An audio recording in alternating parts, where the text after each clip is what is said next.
Hello, my name is Kelly Hoppinjans, and today I would love to talk to you about how to pick the best songs for a musical theater audition. This could be for a school audition if your school is doing a musical. This could be for a local theater company or professional or community theater company. And it could be for college if you're looking to do some college auditions for musical theater. I think this is a great video for you. I went to Northwestern for musical theater and spent a couple years in New York as an actor, and I also performed in professional and semi-professional theater productions in Nashville. So I have done a lot of theater in my life, and that means I've done a lot of auditions in my life, more than I have done shows, that's for sure. Because when you're an actor, auditioning is kind of your life.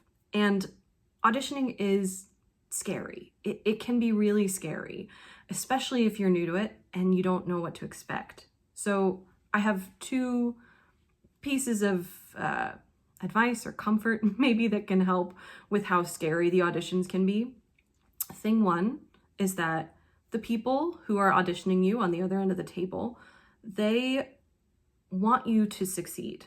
Even though it seems like they're judging you and they're scary, they have a problem, which is that they want to put on a show and they need people to be in it, and they want you to help them with their problem. They want you to be the perfect fit for their show so that they can cast you and say, oh my gosh, problem solved. So that piece of advice has really helped me to look at the people on the other side of the table and say, oh, they want me to do well. They want me to do well because they want great people in their show. So know that people are rooting for you, not against you.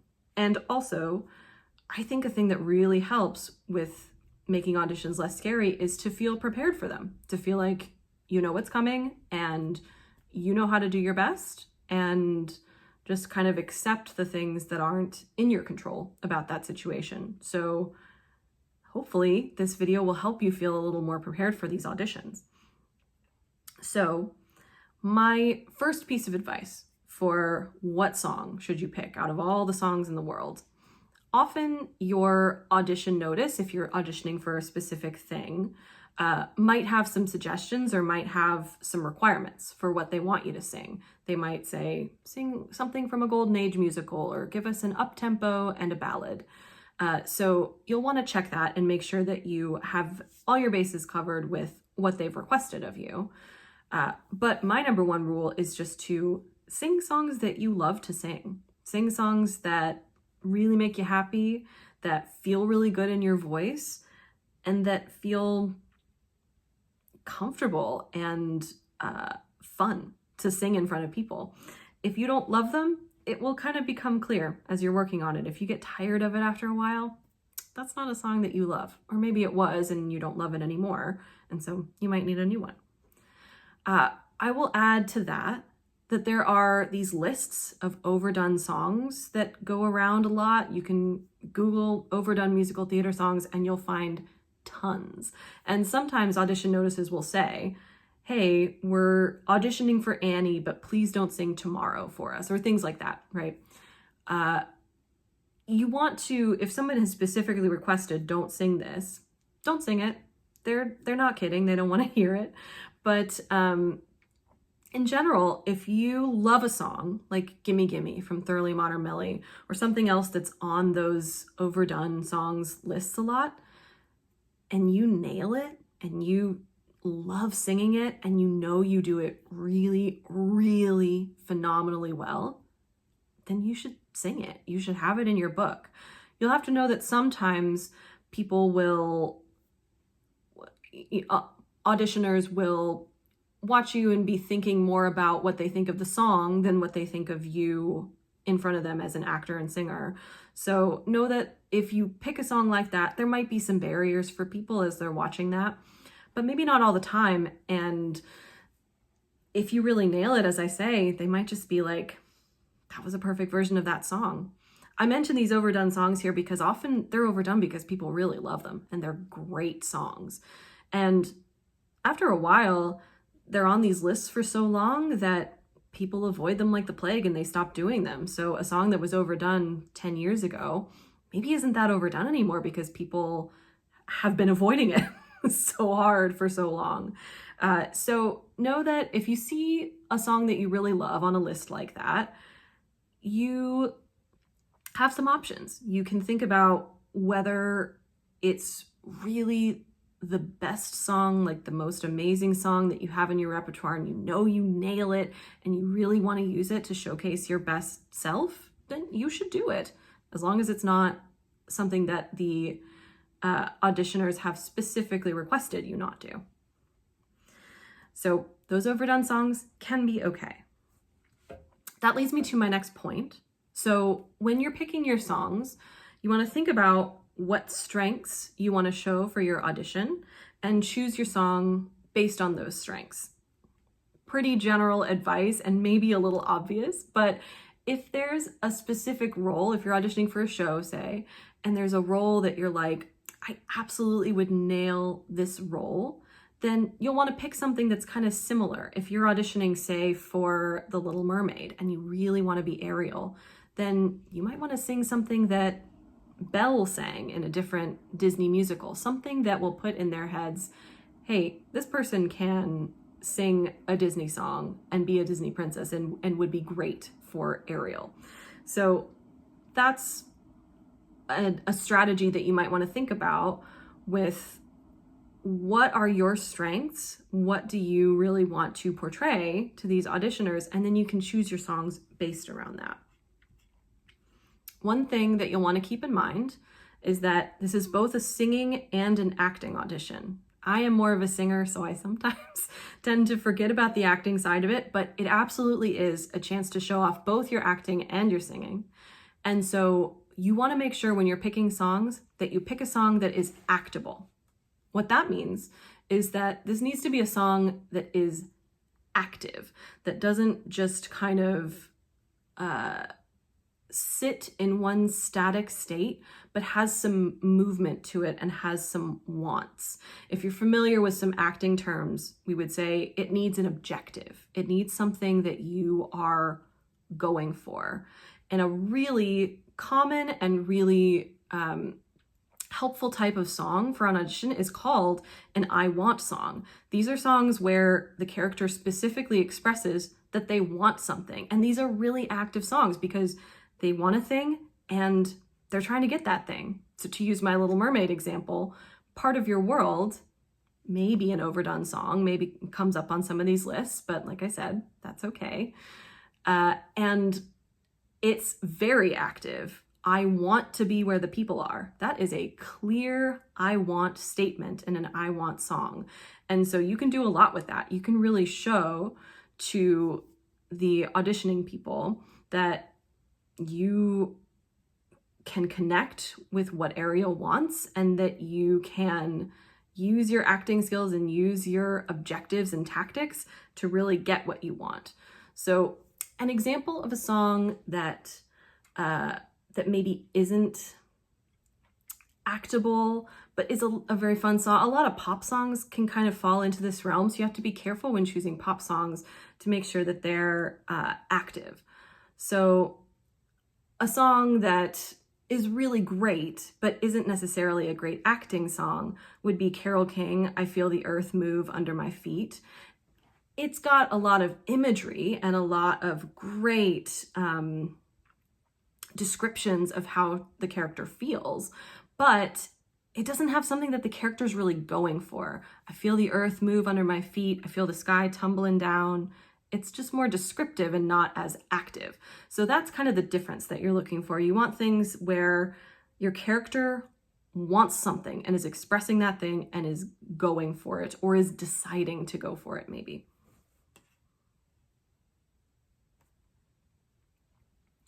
One thing to keep in mind is that when you are learning new songs and building your repertoire, right? Maybe you're in voice lessons or maybe you just love to practice singing. And so you've got songs that you can sing, songs that are memorized that would be great for auditions.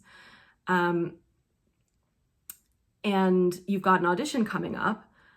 you don't have to find like the absolute perfect song and learn a new song for every single audition. You don't have to do that. You can rely on songs that you already know. Again, songs that you love, right? Songs that you already know, that you love to sing, that you've been working on for a long time.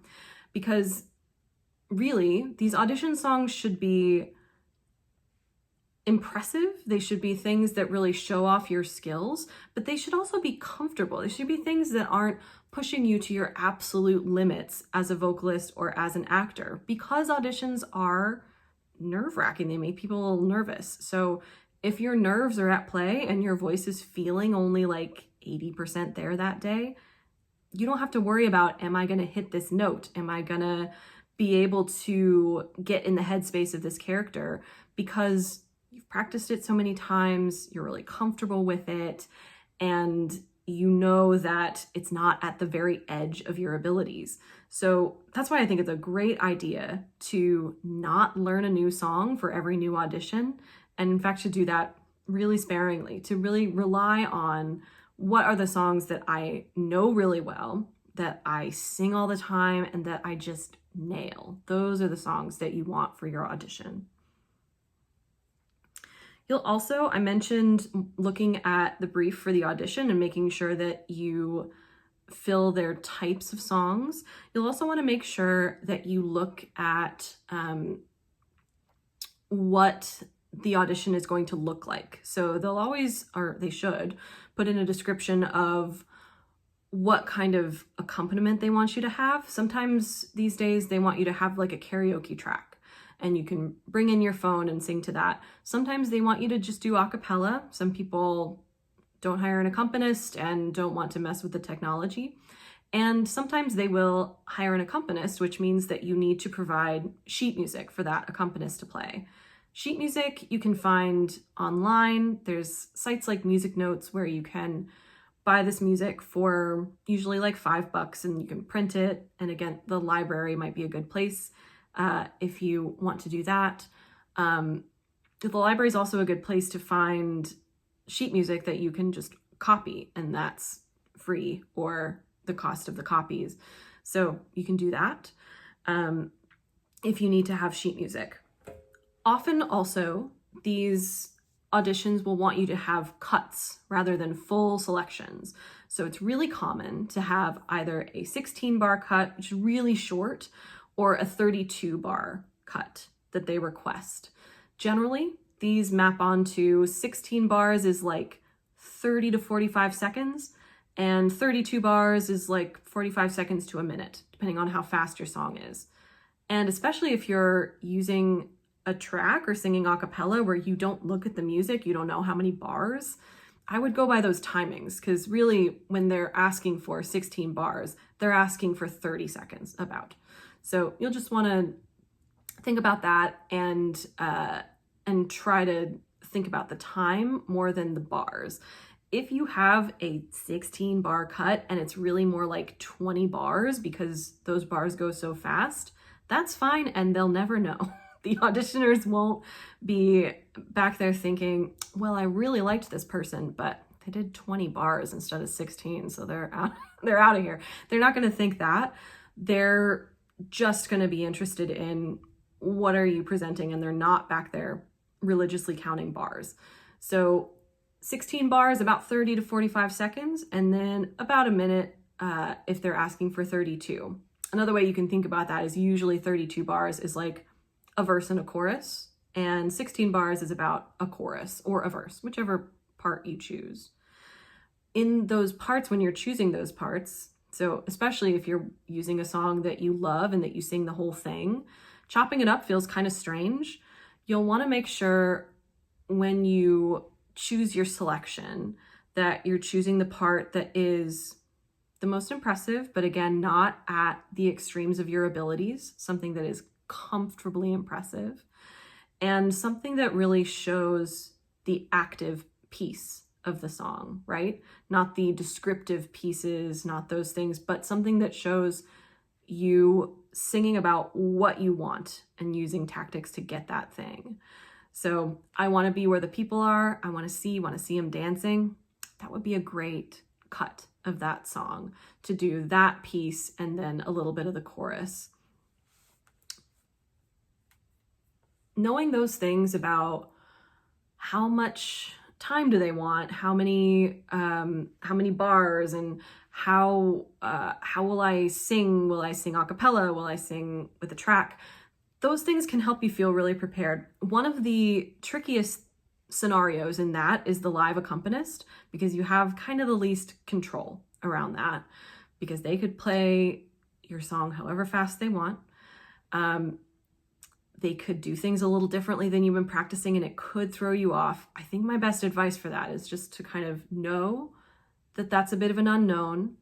Sing your song confidently at the speed that you want it, and know that the pianist wants to help you, again, not to sabotage you. When you give them your music, you will have an opportunity to tell them your tempo. And so the best practice for this, I think, is not to snap a tempo, because you'll be a little nervous. So you're likely to give a tempo that's a little faster than you want. I would recommend taking a nice deep breath and then singing a bit of your song for them. And you can kind of groove a little bit with it. And if it's part of your world, my example for this video, you might just sing, I want to be where the people are. I want to see them dancing. And from that little bit, the accompanist will say, okay, I understand what your tempo is. Thank you very much. You go ahead. So they don't need much information. They definitely don't need this tempo snapped at them. What they really want is for you to sing a bit of the song at the speed that you're really going to sing it. And to do that, you often need to kind of take a breath and relax into the song to remember how fast you actually want it to be. Know that sometimes they will mess up and they will play it too fast. And like I said, you just confidently stick to your tempo and they will follow you. That's their job. So I've mentioned some of these categories that people might ask for. They might ask for up-tempos and ballads and golden age and whatever, and you might not know what any of these things are. So with this last part of this video, I want to talk to you a little bit about what some of these categories are that people might ask for. If you want to build a musical theater audition book and you want to have kind of your bases covered where you don't have to be learning new songs, you know, because they've asked for a specific thing and you've got a hole in your book, there are certain categories that you will almost definitely want to have covered. For an audition book, I would recommend not having more than 10 songs that you can rotate in that. 10 songs is a lot, honestly. So maybe even just 5 at first. If you're totally new to this, having 5 songs that you're like, I nail these, that's great. And that might be all you need for a long time. But really at most, I would say 10. Once you get that full book going. So I've mentioned an up-tempo, I've mentioned a ballad. An up-tempo is just a lively, fast song. It could be funny, it could be fun, it could be driving, it could be a rock song, it could be a pop song, whatever it is. The main thing is that it's fast and got kind of like not a sad down feel, but a little more driving, maybe happy, maybe just, you know, like a little faster. So that's the up-tempo, and the ballad is just kind of the opposite of that. The ballad is the down and the maybe sad, but maybe just longing or nostalgic or things like that. But really, the important part is just that it's slower. A ballad is going to be a slower tempo, and often with a ballad, you want to be showing off these long legato lines that you can sing. So that's a singing thing they might be looking for in a ballad. You will definitely want to have one up-tempo song and one ballad song in your book that you can rely on. It's smart if they're from musicals of different eras, if you're going with songs from musicals for that.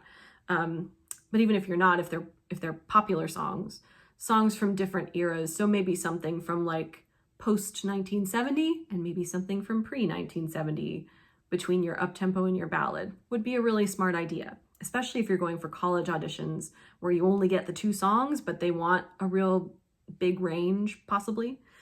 That's a good idea. Golden age is a really common category. By golden age, we just mean from about the 40s to the 60s of musical theater. So when you're looking at pieces, something from that era will work really well. Often Rodgers and Hammerstein are good for this. Lerner and Lowe are really good for this. So you're looking for specific composers often. Frank Lesser is another really good one from the golden age. There are also things that sound kind of golden agey but aren't, like Adam Gettle's Light in the Piazza, that might work for something like that if you're auditioning for Oklahoma, say. But that's a really common category that you might see coming up on audition notices that people would want you to fill. Another couple of common like composer-related categories. Often people will request a Sondheim. Sondheim's kind of singular, so if you're interested in doing a lot of Sondheim shows, good idea to have a Sondheim song in your book. Jason Robert Brown is another one who's very singular as a composer, so you might want to have a song that's by him or something that sounds kind of inspired by him. I want to caveat what I'm saying here, that what you choose to audition for, the shows that you're interested in auditioning for, will dictate your book to a certain extent, to a large extent, I think. And if you're not interested in Sondheim for whatever reason, that just doesn't float your boat, then you don't have to have a Sondheim song in your book. If you're really interested in auditioning for like pop and rock musicals, say, maybe you want to have like 3 or 4 or 5 pop rock songs and let that kind of be your specialty. So you don't have to have all these bases covered. This can be really attuned to you and what you want. Speaking of pop rock songs, I think it's a good idea to have at least one and to make sure that it's a really actable song, like we said.